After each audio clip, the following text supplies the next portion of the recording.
আসসালামু আলাইকুম বন্ধুরা, আজকে আবার একটা রান্নার ভিডিও নিয়ে আপনাদের সামনে চলে এসেছি। বন্ধুরা, আজকে আমি চিংড়ি মাছ দিয়ে মোচা দিয়ে একটা রেসিপি বানাবো। তার জন্য আপনারা পুরো ভিডিওটা দেখতে থাকুন। বন্ধুরা, এখানে আমি চিংড়ি মাছ বেছে কুটে পরিষ্কার করে নিয়েছি, সমস্ত রকমের মশলা রেডি করে নিয়েছি। এখানে আলু কেটে নিয়েছি, মোচাটাকে আমি পরিষ্কার করে কেটে ধুয়ে সিদ্ধ করে নিয়েছি। কড়াটা আমি বসিয়ে দিয়েছি, কড়াটা গরম হয়ে গেছে। এবার সর্ষের তেল দিয়ে দেবো। সর্ষের তেল দিয়ে আমি চিংড়ি মাছগুলো ভেজে নেব। তেলটা আমার গরম হয়ে গেছে, এবারে চিংড়ি মাছগুলো দিয়ে দেবো।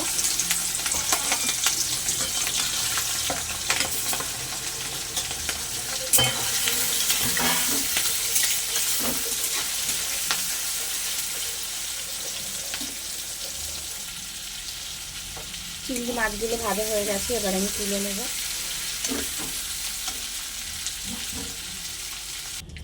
এবার আমি ওই তেলের মধ্যে দিয়ে দেবো পেঁয়াজ কুচি, লঙ্কা কুচি, ভালো করে একটু ভেজে নেব।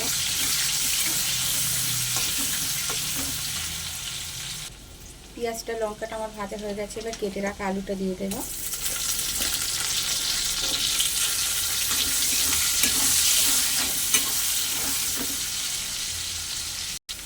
দিয়ে দেবো স্বাদ মতো লবণ।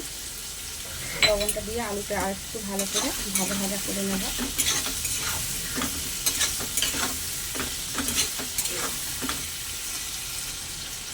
আলুটা আমি বেশ একটু ভালো করে ভাজা করে নিয়েছি। এবারে দিয়ে দেবো আদা রসুন বাটা। আদা রসুন বাটা আর আলুটা আরেকটু ভালো করে ভাজা ভাজা করে নেব, যাতে আদা রসুনের গন্ধটা না থাকে।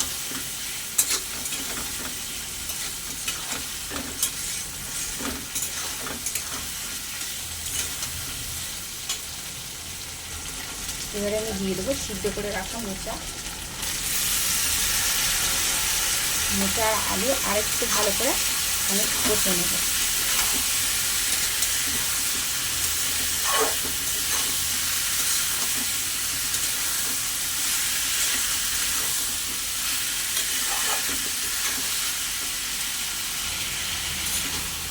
মোচা আর আলু আমার একটু বেশ ভালো করে কষানো হয়ে গেছে। এবারে দিয়ে দেবো কিছু গুঁড়ো মশলা, হলুদ গুঁড়ো,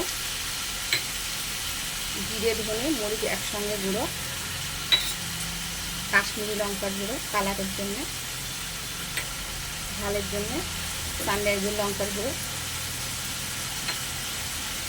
একটু ভালো করে আমি মশলাটার সঙ্গে কষিয়ে নেব।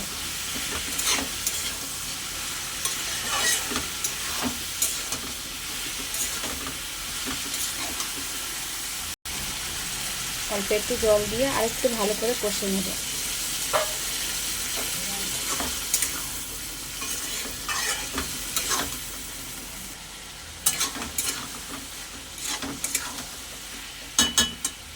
এবারে দিয়ে দেবো চিংড়ি মাছগুলো দিয়ে আরেকটু ভালো করে কষে নেব।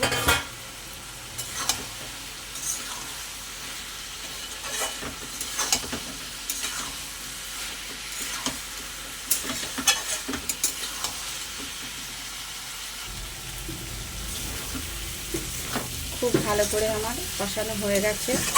এবার আমি পরিমাণ মতো জল দিয়ে দেবো।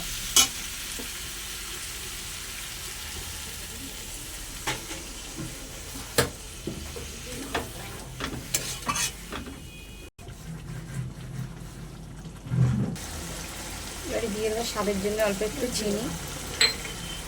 ভালো করে নাড়াচাড়া করে নেব।